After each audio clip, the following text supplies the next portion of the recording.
மக்களே, வீடியோ பார்த்துருப்பீங்க. இந்த சம்பவம் எங்கே நடந்ததுன்னு கேட்டிங்கன்னா, மதுரை மேலூர் அரசு பள்ளியில் போதைப் பொருள் மற்றும் பெண்கள் குழந்தைகள் மீது ஏற்படக்கூடிய பாலியல் சம்பவங்கள், இதுக்கு விழிப்புணர்வு ஏற்படுத்தக்கூடிய வகையில் ஒரு மாரத்தான் போட்டி அந்த பள்ளி நிர்வாகம் அரேஞ்ச் பண்ணியிருக்காங்க.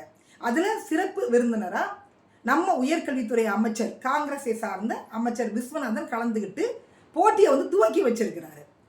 அப்போ சின்ன சின்ன குழந்தைங்களாம் அந்த போட்டியில் கலந்துக்கிட்டாங்க. ரொம்ப டயர்ட் ஆகிட்டாங்க.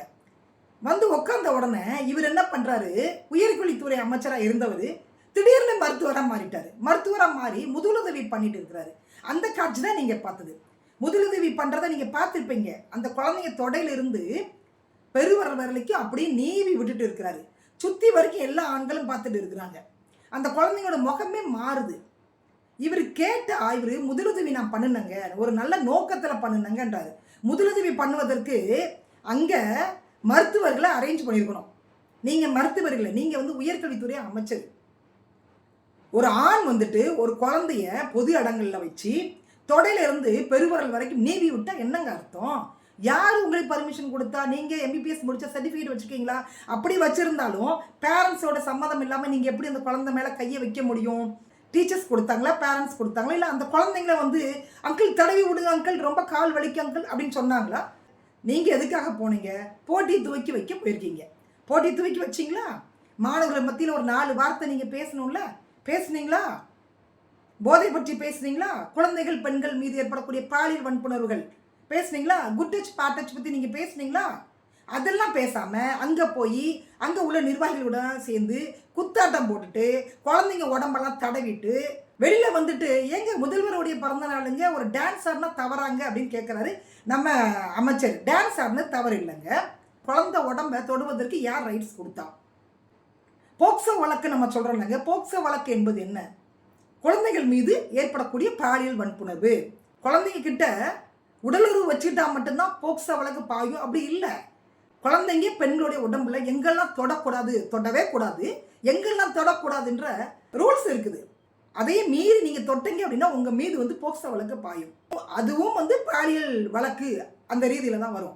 அமைச்சர் மீது இப்போ இந்திய ஜனநாயக மாதர் சங்கம் கம்ப்ளைண்ட் கொடுத்துட்டாங்க. இன்னொரு பக்கம் பார்த்தீங்கன்னா தனிப்பட்ட முறையில் நிறைய பெண்கள் சைபர் கிரைமில் கம்ப்ளைண்ட் கொடுத்துட்டு இருக்கிறாங்க. அதனால நம்ம அமைச்சருக்கு பயம் அதனால என்ன சொல்லிட்டாங்கன்னா, மக்களே உங்கள் வீட்டு பிள்ளைய நினச்சி என்ன மன்னிச்சிடுங்க மக்களே, விட்டுடுங்க மக்களே, தெரியாமல் நடந்து போச்சு மக்களே அப்படின்னு இப்போ மன்னிப்பு கேட்டிருக்காப்புல. நீங்கள் ஒரு உயர்கல்வித்துறை அமைச்சர், 60 ஆண்டுகளுக்கு பிறகு காங்கிரஸ் இங்கே அமைச்சரவையில் பங்கெடுத்துருக்குது. அந்த பொறுப்பை உணர்ந்து நீங்கள் ஒர்க் பண்ணணும். அதுவும் போக திமுக ஆட்சியில், அண்ணா திமுக ஆட்சியில் உயர்கல்வித்துறை அமைச்சர்கள் என்னென்ன டான்ஸ் ஆடினாங்க தெரியுமா அப்படின்னு வீடியோ எடுத்து வெளியே போட்டிங்கன்னா அவங்களுக்கு என்ன வித்தியாசம் இருக்குன்னு நம்ம கேள்வி கேட்போம். அதையும் தாண்டி அவங்களெல்லாம் நீங்கள் பார்க்காதீங்க. நீங்கள் பார்க்க வேண்டியது யார் தெரியுங்களா? கல்வியாளர்களை நீங்கள் பார்க்கணும். நம்ம குடியரசுத் தலைவர் அப்துல் கலாம் ஐயா அவங்கள பார்க்கணும், ஐயா காமராஜரை பார்க்கணும். இவங்கெல்லாம் தான் உங்களுக்கு ரோல் மாடல். அதை விட்டுட்டு திமுக அமைச்சர் என்ன பண்ணார், அண்ணா திமுக அமைச்சர் என்ன பண்ணார்? இன்னைக்கு ஆளுங்கட்சி தமிழக வெற்றி கழகம், திமுக அண்ணா திமுக இல்லை. இந்த வழக்கை முன்னிட்டு இவர் மீது ஆக்ஷன் எடுத்து இவரை கட்சியில் அடிப்படை உறுப்பினர்லேருந்து நீக்கியிருக்கணும். ஏன்னா 60 வருடங்கள் கழிந்து நீங்கள் அமைச்சரவையில் பங்கெடுத்துக்கீங்க. இவ்வளோ பெரிய ஒரு அசிங்கத்தை பொது வழியில் இவர் பண்ணியிருக்கிறாரு. ஆடுனா என்னங்க தப்புன்னு இருக்கிறாரு? ஆடுனா ஒன்றுமே தப்பு கிடையாதுங்க. எங்கே ஆடுறீங்க அதுதான் கேள்விங்க.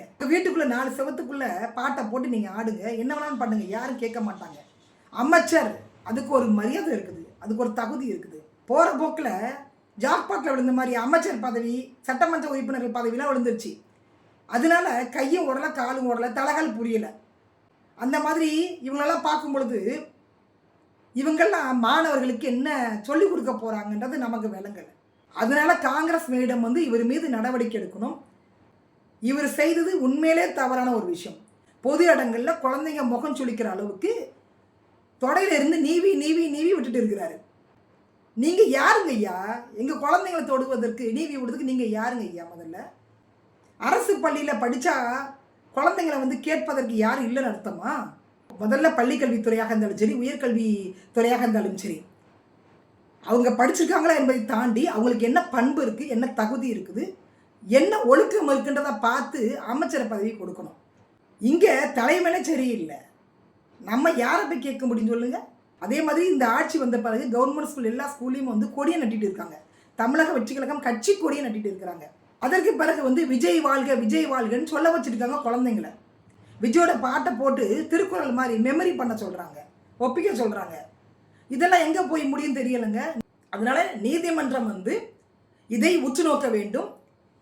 இங்கே இருக்கக்கூடிய கவர்மெண்ட் ஸ்கூலு, அந்த கவர்மெண்ட் ஸ்கூலில் அத்துமீறி தமிழக வெற்றி கழகத்தை சார்ந்தவங்க நுழையிறாங்க. மாணவர்களுடைய எதிர்காலத்தை சீரழிக்கக்கூடிய எந்த விஷயமாக இருந்தாலும் சரி, நீதிமன்றம் அதில் சமரசம் பண்ணவே கூடாது. இவங்களுக்கு தக்க தண்டனை வந்து நீதிமன்றம் வழங்க வேண்டும்.